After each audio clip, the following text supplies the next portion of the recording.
So it is November the 9th, 2023, recording from Cambridge, United Kingdom.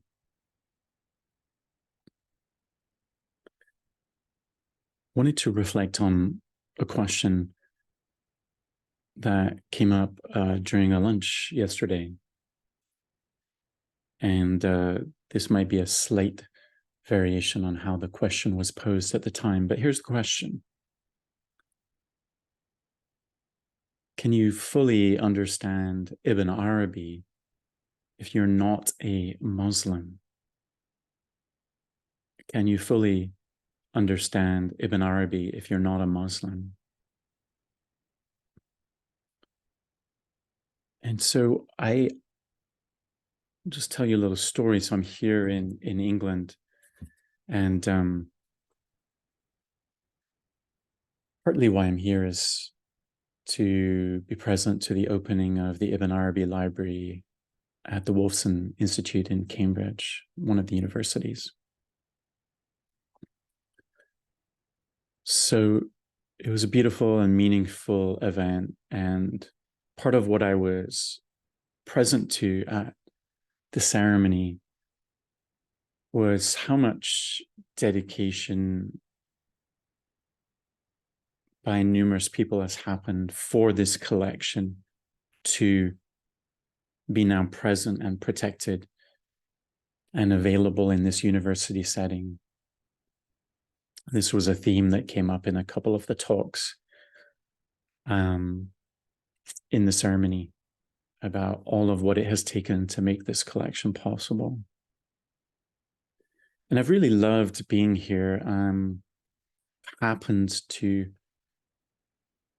had the good fortune to connect with a couple of trustees from the Ibn Arabi Society at the annual symposium, which took place this year at Columbia University, the symposium on Ibn Arabi. And so I was invited to a lunch with some of the other trustees and other folks from the community and the library. They're connected to this opening and to the society. It's a really lovely group of people, and I just want to extend my heartfelt thanks for how welcomed I was made to feel, and for the invitation to join for lunch, and really just felt so much hospitality and warmth from members of the Ibn Arabi Society, that community. And just wanted to note and acknowledge all of the hard work that has been happening for 50 years now in that community. And it was really amazing to hear some of the stories of people connected to the Ibn Arabi Society, to hear how when they were just teenagers in high school or in university, first starting to meet each other, and how that became the community from which Bishara in the UK developed. You can look that up, that community, Bishara, Beshara, which have been very pivotal for developing practice connected to Ibn Arabi in the UK and the West, and how that led to the initiation of the Ibn Arabi Society, and really especially connecting with a lot of academics and preservationists around how to translate and understand Ibn Arabi's work in the West to make it available. So really such a honor to get to meet some of these folks who have been working so hard to make these teachings available for the present and the future. And so I just wanted to remark for the record of just how impressed I was by those folks, to feel their humanity and their warmth. That really struck me. And to bring it back to this question, because I've touched on my own inquiry around how to engage with Ibn Arabi's work as a non-Muslim, as a more interspiritual or transdisciplinary practitioner. Can you fully understand Ibn Arabi if you're not a Muslim? I think it's an interesting question and maybe a worthy one to reflect on, given I think that Ibn Arabi's work will continue to be more widely known in the West and in non-Muslim communities. And so there was I thought, a very engaging reflection on this at the table I was sitting at lunch between a few of us. And so the first thing I want to reflect on is to say that, in a sense, that if we think of the tradition of Islam, both in its practice context and its cultural context, and if we understand the reality that Ibn Arabi grew up and taught and based his teachings in that context and as an explication of the teachings of the Prophet Muhammad and the Quran, then, in a sense, the answer to that question is no.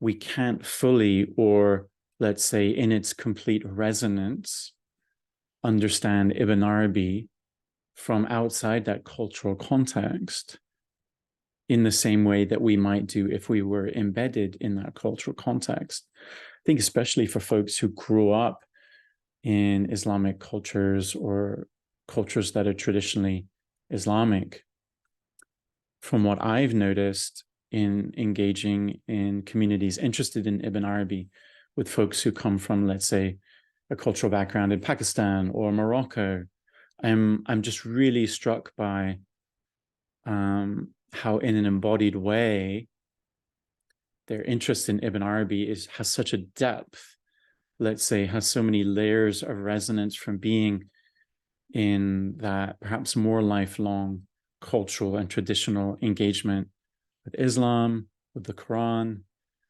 and to engage in Ibn Arabi's teachings from that foundation. I just feel like a real depth of understanding and insight, you could say a literacy, that comes from my encounters with those folks. So in one sense, the answer to that question might be no.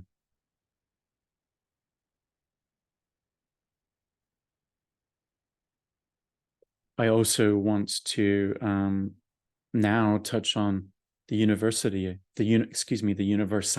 of Ibn Arabi's teachings. So the way that Ibn Arabi points us to this ground of being, to the universal, to something which is beyond any relative context. Some might call this God.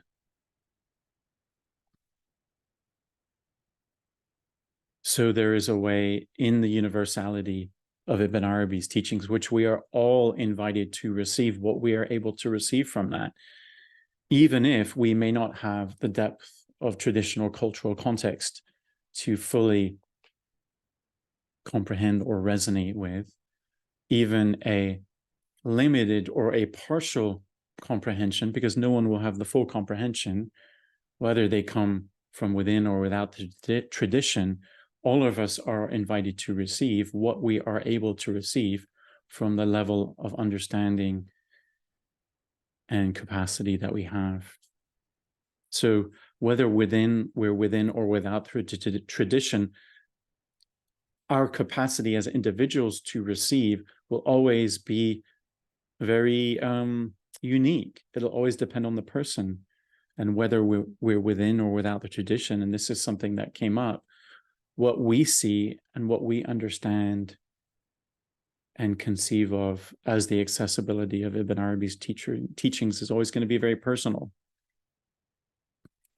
So in a sense, there's no answer to this question.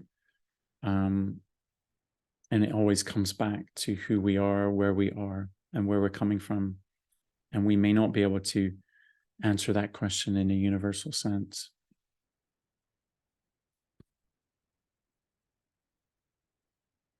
The third place I want to go with this question is to an elaboration of this question. Can you fully understand Ibn Arabi if you're not a Muslim? Is to shift this question to the point of you, or towards the question, can you fully understand yourself if you're not a Muslim? Can you fully understand yourself if you're not a Muslim? And I think you have to say yes to that question, or at least I would say yes to that question, in the way that the divine has differentiated itself through so many wisdom traditions and ways of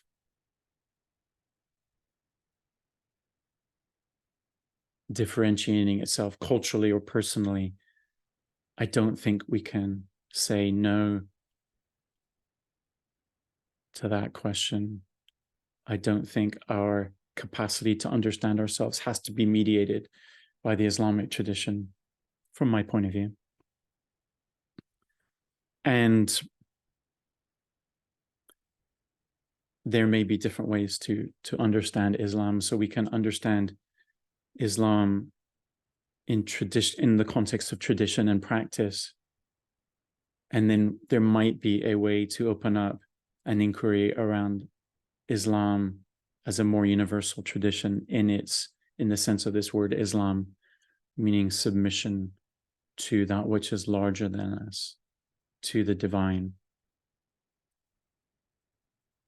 to that on which we are completely dependent for our existence. So perhaps to simply orient to that word submission, then there may be a more universal sense of Islam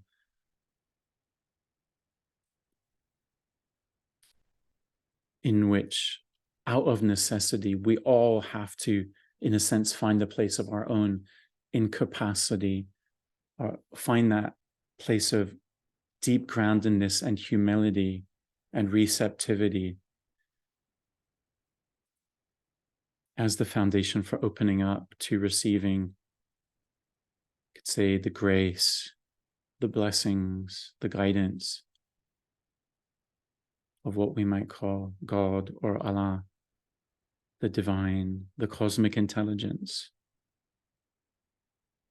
the creative intelligence of life, from which to find a sense of purpose and place and connectedness and community. So those are some reflections on a question which is, in a sense, unanswerable, but I really appreciate it as a place of discussion, of sharing and hearing different points of view at the lunch table. And again, I just wanted to end this reflection with gratitude for the Ibn Arabi Society and for the many seekers and practitioners who have engaged with his work and preserved his work over the centuries. Thank you for your interest in this reflection.